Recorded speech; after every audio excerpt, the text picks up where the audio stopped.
It's about time we talk about Piers Morgan and Prince Harry. So for those of you who don't know, I will try and give a quick rundown on events. Who are Meghan Markle and Prince Harry? Well, for those of you who've been living under a rock, Meghan Markle is an actress who's essentially C-list at this point, who's most famous for being in a TV show called Suits. That's it. Oh, and being the wife of Prince Harry Windsor. Who is he? Well, he's essentially the fourth in line to the British throne, and also famous for doing some rather edgy stuff in his youth and being generally a lad. That is why he is famous. That's who he is. He is a member of the biggest aristocracy on the planet, bar none. And there's been some family drama. Essentially, Meghan Markle has come in from the outside and disrespected the institution of the monarchy and the royal family. She's been falling out with people, just being a generally horrible person. She's changed Harry from what he used to be to something completely different. She's made him stop indulging in hobbies like hunting and collecting guns. And she apparently also won't let him drink certain things like alcohol, tea and coffee. She's also been trying to subvert the monarchy as well and trying to make it a bit more modernised and more woke. And it's just something that the other royals just don't want. They like the tradition, they like doing what they do, and they want to keep it that way. Apart from the rules of succession, but apparently that's okay to modernise. But that's essentially the quick rundown. Also, Meghan Markle has been quick to use the race card whenever possible to deflect from criticism because she has no defence against her obviously looking like a manipulative cow. The Queen was so angry with these people over the various familial problems, and also because Markle has been poisoning Harry against the rest of the family, that she didn't strip them necessarily of their titles, but of their duties, which means they can no longer do things on behalf of her and the family and the country.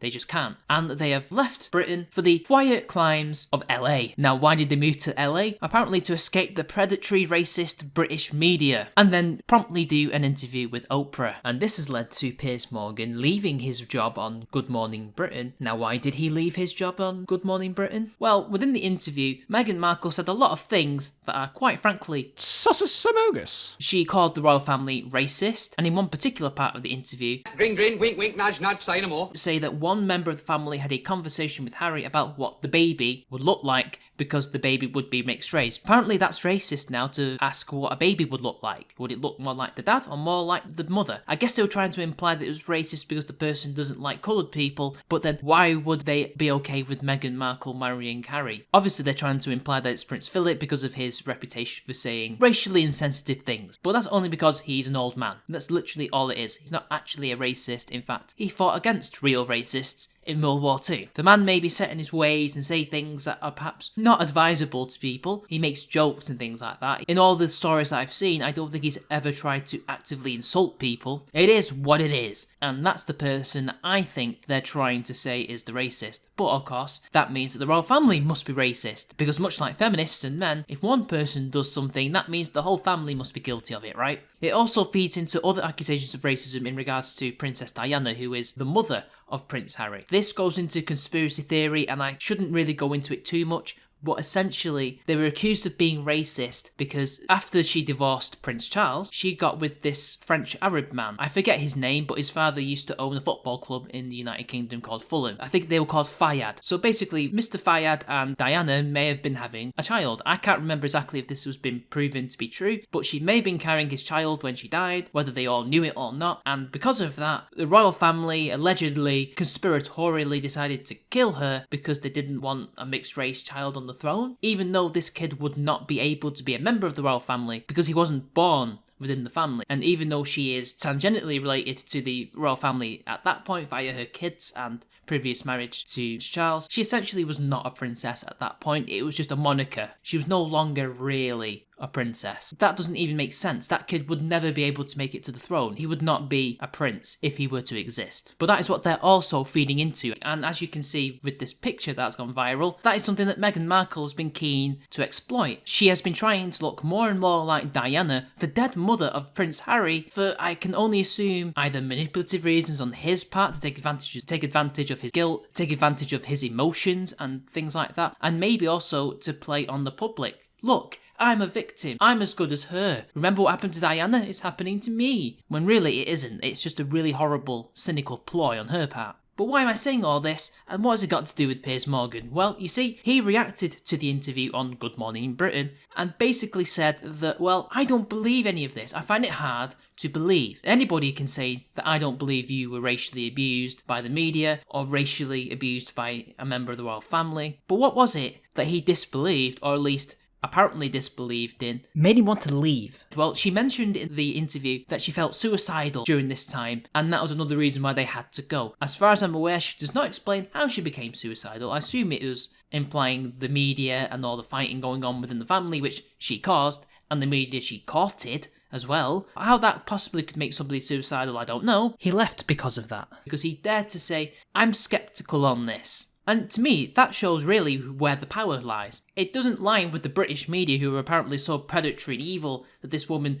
was ready to go and kill herself as a result of this. It seems to me that she is the one with the power here, despite only really being a duchess in name only. It seems to me that she has a lot of the media on her side. That's just my opinion. I don't believe that expressing skepticism, even on somebody's feelings, should be something that should warrant leaving your job. And indeed, apparently ITV's share prices have fallen 5.5% since apparently Piers Morgan has been linked to a new job already at this new up-and-coming news channel by Andrew Neil called GB News. Now, personally, I don't think that GB News should go for Piers Morgan, because Piers Morgan is a really bad journalist. He was linked and questioned over the phone hacking scandal a few years back, and he's done his fair share of really scummy news journalism. And I really think that if GB News want to be taken seriously and be seen as a legitimate news source, he shouldn't be somebody that they hire, because he's not a legitimate news source. He's not a legitimate journalist. He's the opposite.